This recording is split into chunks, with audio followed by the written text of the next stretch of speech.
스마트폰을 보던 이효원 씨. 불편한 듯 목을 만지는데요. 어디가 아프실까요?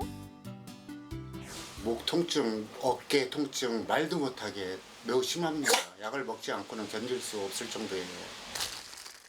밤낮 없는 통증 때문에 잠까지 제대로 잘 수 없다고 하는데요. 하루 열알의 진통제를 복용해야 일상을 버틸 수 있다고 합니다. 원인은 경추간판 장애, 즉 목 디스크인데요. 7년 전 진단을 받고 수술했지만 현재 다시 재발한 상태입니다. 나으려니 생각을 하고 자세나 이런 거를 너무 안일하게 생각하고 그냥 일상생활을 했던 것 같아요. 그러다 보니까는 재발을 해가지고 지금은 2군데나 다시 수술을 해야 된 그런 지경에 이르렀습니다. 골반도 아프고 손목도 저리고 재발로 더 심해진 통증. 심지어 발에 힘이 빠져 물건을 놓치기 일쑤라는데요. 이제는 젓가락질마저 힘들어져 하루하루가 두렵다고 합니다. 목 디스크 영향 때문인지는 모르겠는데 제가 신경증이라고 신경이 하반신이 마비될 수도 있다는 얘기까지 교수님한테 들었거든요. 그러다 보니까는 오른쪽 골반하고 무릎, 발목까지 통증이 지금 매우 심한 상태입니다. 허리를 쫙 편 채로 목도 쭉쭉 늘리고 통증을 달래보려 안마기에 목을 꾹 눌러 지압도 해주고 경추 베개까지 사용해도 여전히 힘들다는데요. 목 디스크를 수술하지 않고 고칠 수 있는 방법이 어떤 게 있는지 궁금하고요. 자세나 행동을 통해서 고칠 수 있다면 그것이 무엇인지 궁금합니다. 네. 5년 전에 경추 추간판 탈출증 수술을 받으셨는데 다시 통증이 심해져서 재수술을 고민하고 계신 사례자의 이야기였습니다. 네, 그 목 디스크라고 우리가 보통 부르잖아요. 네. 근데 그것 때문에 지금 어깨 통증도 있는 것 같고 하반신 마비되는 거 아니에요? 이렇게 걱정을 해오셨는데 일단 우리가 목에 대해서 잘 알려면 이 속에 어떻게 되어 있는지 구조를 좀 알아야 할 것 같은데요. 목 좀 알려주세요. 네, 우리가 경추라고 하는 이런 이야기하는 목뼈는 총 7개의 이 척추뼈로 이루어져 있습니다. 그래서 경추 추간판 탈출증이라고 하죠. 일반인들이 잘 아는 목 디스크. 네. 우리가 이제 이런 척추뼈와 척추뼈 사이에 이런 디스크가 있고요. 이런 디스크가 탈출되면서 이런 신경근을 누르거나 아니면은 중심에 있는 이 척수신경을 누르게 되면은 이런 문제가 발생하게 됩니다. 근데 여기서 주목할 거는 나타나는 이 문제가 생기는 부위에 따라서 나타나는 증상이 다 달라지게 됩니다. 네, 어떻게 달라요? 그게 우리가 7개의 뼈 중에 예. 네, 우리가 보통 많이 디스크가 생기는 부위가 5번, 6번, 6번, 7번 이렇게 많이 생기는데요. 네. 5번, 6번 디스크가 있을 때는 보통 6번 경추 신경근이 눌리게 됩니다. 그러면은 6번 경추 신경근이 눌렸을 때 보통 양쪽 어깨에 통증이 오면서 이 상안부 외측이 아플 수가 있고요. 그다음에 엄지와 검지 쪽에 통증과 저림 증상이 나타날 수가 있습니다.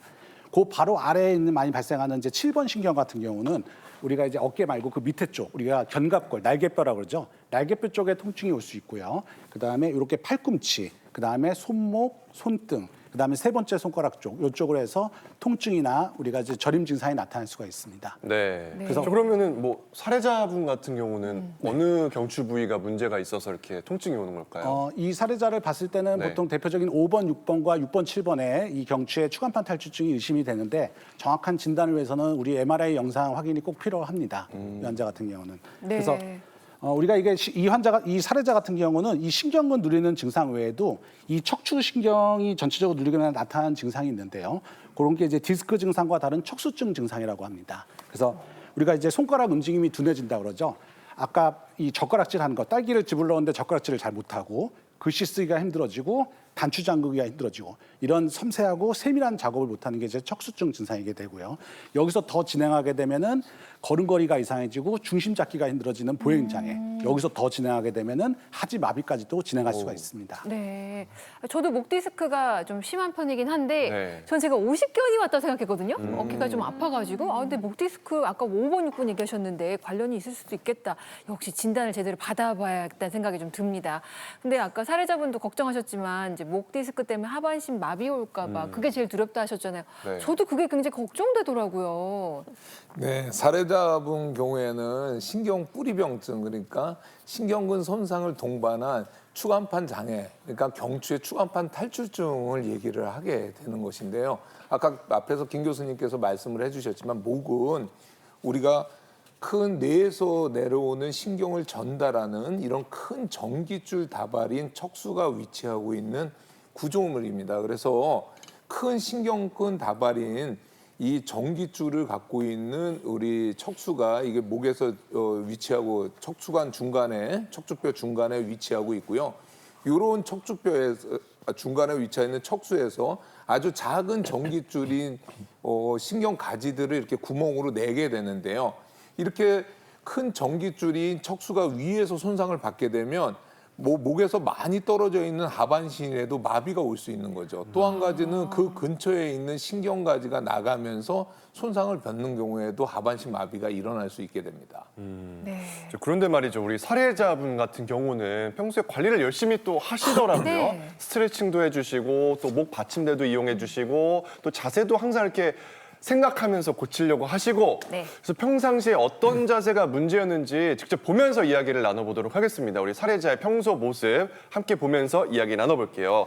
장성훈 교수님 어떻게 보세요? 일단 저 자세가 팬더곰처럼 보이잖아요. 팬더곰, 저 자세 보통 제일 안 좋은 자세가 그냥 일반 등받이 없는 의자에 앉아 있는 자세라고 보는데 저 자세가 훨씬 더 안 좋습니다. 목도 동그래지고 허리도 동그래지고요.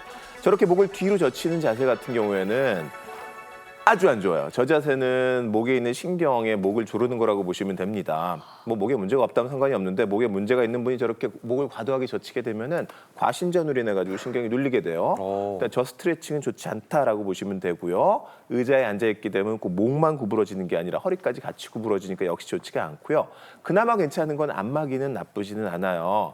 근데 안마기를 봤을 때 지금 몸을 전체적으로 그냥 안마기를 누르는, 즉 안마 용도로 사용을 하고 계시는데요. 저거를 목으로 운동하는 용도로 사용하시는 게 조금 더 낫습니다.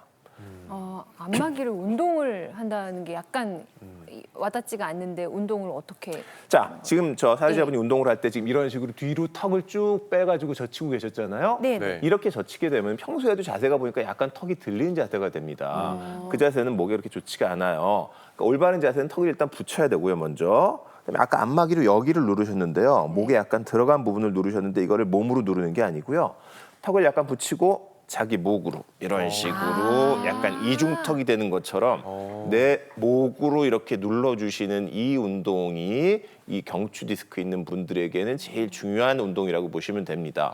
아까 이렇게 어깨를 젖히긴 하셨는데요. 이건 나쁘지 않아요. 근데 이렇게 밑으로 젖히는 것보다는 약간 들어가지고 네. 턱은 붙이고 목은 밀고 어깨는 젖히는 약간 바보 같아 보이지만 이 자세가 제일 좋은 운동 자세라고 보시면 됩니다. 그러니까 과도하게 턱을 뒤로 젖히는 게 아니라 아래로 내려서 이렇게 밀어서 이중턱을 만드는 거라는 말씀이시잖아요. 맞습니다. 이중턱을 만들어 주셔야지 목에 좋답니다. 근데 이게 고민되는 게 뭐 다 좋아요. 근데 이중턱 생기면 여기 주름 생길 것 같고 계속 이게 이중턱이 심해질 것 같고 걱정되는데 이건 괜찮은가요? 미용 목적에서 좀. 이중턱은 많이 먹어서 생기는 거지 이 운동을 한다고 생기는 게 아니에요.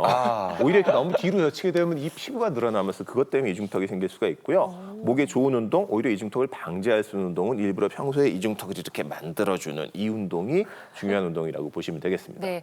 그러면은 요거 몇 초씩 유지하는지 좀 알려주시겠어요? 이렇게 되고요. 한 10초 정도 유지하고 나고요. 네. 다시 이렇게 쭉 눕고 다들 10초 정도 유지하고 내고 이렇게 반복을 해주시면 되겠습니다. 네. 네. 저 그리고 사례자분의 또 다른 고민 하나가 이 통증 때문에 잠을 편히 주무시지 못한다는 거였어요. 그래서 신경 써서 일부러 경추 베개까지 사용하고 계신데 이게 도움이 될까요, 김태형 교수님?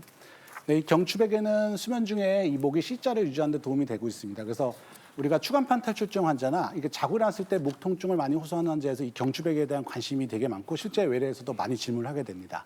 그래서 우리가 이제 경추베개가 그러면 다 도움이 되냐 그렇지는 않기 때문에 항상 디스크 환자에게 다 도움이 되지는 않기 때문에 본인한테 맞는 경추베개를 선택하는 게 되게 좋습니다. 자세하게 설명을 드리면은 경추베개가 만약에 너무 굴곡이 커가지고 뒤로 이제 젖혀지게 된다. 저 화면에서처럼 그러면은 머리로 가는 혈액순환이 떨어지기 때문에 뇌졸중 우려가 증가할 수 있고요.